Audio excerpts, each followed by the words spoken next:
Hi everybody! Today we're going to learn how come the beast kills the harlot. I thought they were friends. Well, apparently the harlot thought they were really good friends. And this is an important lesson for us to learn because it has a definite application for us. But we get the information out of Revelation chapter 17.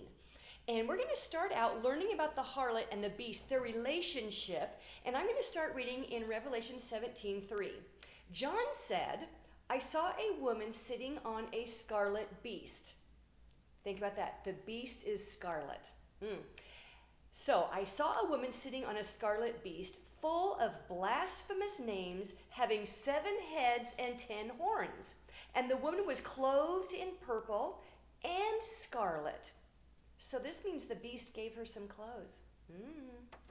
And she was adorned with gold and precious stones and pearls, having in her hand a gold cup full of abominations and of the unclean things of her immorality. Verse 5, and upon her forehead a name was written, a mystery, Babylon the Great, the mother of harlots and the abominations of the earth. She must have a pretty big forehead. Verse 6, and I saw the woman drunk with the blood of the saints and with the blood of the witnesses of Jesus. And when I saw her, I wondered greatly. That must have been quite a vision for John. Now, let's talk about the harlot. Okay, so one of the definitions that God uses for a harlot is a person or a nation or a group that commits adultery with other gods, other religious traditions and rituals and rules. So a harlot in God's eyes it could be any group of people that are partaking and involved in this particular religion, or it's a mix of religions. So the religious harlot in Revelation is rich because she is also a merchant and engaged in commerce. She's involved in the occult, and she persecutes and kills Christians, and sometimes in rituals. Okay, so now we're going to see what the scriptures tell us about the beast, the 7 kings, and what I call the 10 deputy kings. They are the horns. That the beast has influence over and is part of his plan. Okay, so it says in Revelation 17:7, and the angel said to me, why do you wonder? I shall tell you the mystery of the woman and of the beast that carries her, which has the 7 heads and the 10 horns. So now the Bible tells us what the 7 heads and the 10 horns are. The 7 heads are 7 mountains on which the woman sits, and they are 7 kings. Okay, so these 7 heads, mountains stand for governments in the scriptures. So now these mountains, they are 7 different governments, and that could be maybe a government over a nation or even a region. Okay, so it says that the woman sits on these mountains. So she's sitting on the beast, she's sitting on the mountain. So she has a lot of power in regards to these 7 mountains, these 7 governments that might be governing other governments. And it says they are 7 kings. Oh, so they are actual people.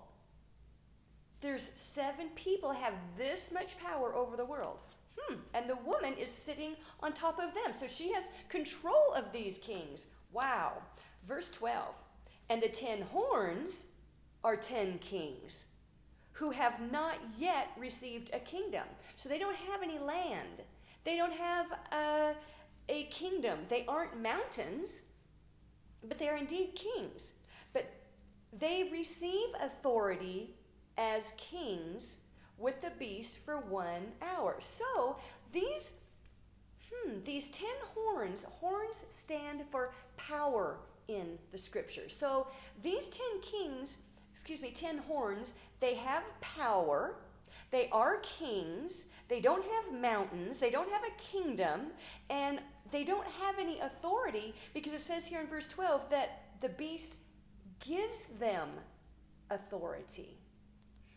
This is interesting. So who could this represent? I'm trying to think of who are some people we might know that would fit this bill. And I'm thinking of George Soros. Wow. You know, he is certainly a king. He has a lot of influence, a lot of money. He does not own a government outright. He doesn't own land, but he certainly does have power over them, right? I think of Bill Gates, Bill and Melinda Gates. They don't own a government. They don't nobody voted them in, but they're one of the types of people that are given authority for 1 hour to carry out something in particular. Okay, so this is why I call the 10 horns, the 10 kings, as deputy kings, because the beast kind of deputizes them for 1 hour. He gives them authority, which they don't have previous, but they will get that from the beast for 1 hour. Isn't that interesting? Now, verse 13. These have one purpose. These, speaking of the 10 horns, which have been turned into 10 deputy kings because they've got authority, they have one purpose. And they give their power and authority to the beast. So here they are working independently, maybe running their own little schemes or whatever, but now they come into agreement and they say, all right, whatever you want us to do to help you further your agenda, Mr. Beast, we'll let you do it. We'll orchestrate, we'll use everybody in our influence. If the media is under our influence, you can have it. Use it however you want. If medical labs are under our influence, use them however you want. For 1 hour, you get to use all of our resources, all of our power, all of the authority you've given us. You can have it. Okay, so now we're going to find out what the beast does with all of that power, authority, influence, resources. Okay, verse 16. And the 10 horns which you saw and the beast, these will hate the harlot and will make her desolate and naked, and will eat her flesh and burn her up with fire. Wow, that's big. We thought they liked the harlot. In fact, lots of people are making money off of her at this time. The whole world is engaged with the harlot. She's a religious system, this ecumenical system that has joined all these religious affiliations and denominations and religions that at one time were kind of clashing heads and arguing over theology and doctrine. Well, the harlot, she's just kind of she's got them all together, and she is running with all these denominations and religious affiliations, and she's very rich because religiousness is very rich. And that's sad because, really, I'm basically teaching the Bible for free. It's not costing me any money. This is why I don't need to seek donations, because I've got my little iPad. I think I paid a little bit for this app that I can process my movies. Right now, YouTube, will play them back. Give me the free airtime. I mean, that might change. But see, it doesn't cost much to be proclaiming and teaching Jesus Christ and His Word. Okay, so in verse 16, this is Revelation 17:16, they all get together. They hate the religion. They hate this harlot, and she's making so much money, and so they get together and they kill her. Wow. Now let's say your buddies had been killed by the harlot because, the harlot hates Christians, just hates Holy Spirit-filled, courageous, discerning Christians. She hates them. She wants to get rid of them. She likes the dumb religious people. The people that don't know they're being manipulated, the people that don't know they are being used, the people that just keep handing her money, oh yeah, time, money, doing whatever she wants them to do. So let's say you are, this is of course after the bride has been raptured up and all this is going on earth, and let's say you got saved after the rapture. And you're running from this harlot, the woman sitting on the beast. In fact, you're running from the beast too, and you're running from all these kings. Won't it be confusing to you if now the beast kills the harlot, the person that's been persecuting you and probably killed some of your loved ones? You're going to be thinking, what is going on here? I like the beast. I like what he did. I like what these kings did. They did a good thing. Wouldn't you be thinking that? If the woman had been persecuting you and now this group arises and kills her, you'd be thinking, this is a good thing. But wait, there's more. We need to figure this out. So I want you to put on your Nancy Drew hats. I want you to get back into your days of reading the Hardy Boys, because we've got to put our thinker to this and figure out, why does the beast and all these kings hate the harlot? Okay. Well. We do know that back in the garden, way back in the book of Genesis, Adam and his wife were eating from the tree of life, who is Jesus Christ. And this beastly serpent came along and says, oh no, eat from this tree. It's good, it's good. So, he feeds you some truth with some lies. And so, of course, they partake of it. So that was the tree of the knowledge of good and evil. So right there, mankind we were separated from the presence of Jesus Christ and his system, which was a righteous and holy and pure system. Now we are subdued, and we have to surrender to the beast system, the serpent system. And now we're funneled into this one trunk of the tree of the knowledge of good and evil, and we have to pick a side. We have to pick either good or evil. Pick a side. We're forced to pick a side. And so there's, we kind of categorize people, and we kind of know whose side they're on, which side of the tree they are on, and it's a good thing to pick good, but always know and always understand the purpose and the reason why we must be born again is so that we are always partaking of the tree of life.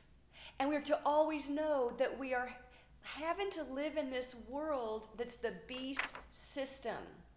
And it's the beast system that has created these two sides and are exploiting the two sides and getting the two sides to always be mad at each other. Because if we're always mad at each other and trying to further our own side of the tree, then we're not going to notice that he is the tree trunk, that he is manipulating all of us. He's calling all the shots. He can take the level of the disagreements up a notch. He can give us a rest. Ooh, he can heat the flame up a little more, get us really super mad. Ooh, and he uses his media to do that, and his groups to do that and create violence, and then, anyways, we're seeing it played out right in front of us, right? Okay, but all the time knowing that the beast is at one point going to come up from the abyss, Apollyon, and he is going to physically, visually take over his tree because he wants all the credit for it. And another thing is, that religious thing that the woman that's been taking advantage, that he's been letting her ride him for a certain purpose, he's remained in the shadows, hidden, not wanting anybody to see that he's manipulating the whole tree, all sides of it, all fruit, all seed. He's been manipulating it, except for those who are always eating from the tree of life that Jesus Christ gave us access to when he died on the cross on Calvary 2,000 years ago. Keep eating from that tree so you can discern what's going on in this system of the tree of the knowledge of good and evil, because we have to live in it, raise our families in it, work in it, make a living in it. Okay, so Apollyon is going to come up, and he is going to want all the acclamation, all the credit. He does not want this harlot and people worshiping her and the system that he has allowed her to have. He's going to destroy that because now he wants to be worshipped. He wants to be the one religion. He wants you to all bow down to him. It's like that old religion with the harlot, the mystery Babylon, the mother of all harlots. Babylon, she's done with. All her merchandising is over with. Her riches, yeah, the beast, he's going to take that for himself. He's going to just take it all, absorb it. Because it was all his in the first place. He gave it to her. He was just using her. And the 7 kings and the 7 horns, because now they are all going to bow down to him. In fact, the kings and the kings of the deputy kings, it says Revelation 18, that's where we learn that all of those who observe this, they are shocked when the beast kills the harlot. They're saddened when he kills, because now their merchandising has just been destroyed, and they are scared. They're scared. It's like, wow, the beast has a lot of power. If he can do that to her, think of what he can do to me. So you see, Revelation chapter 18 tells us all the repercussions of that.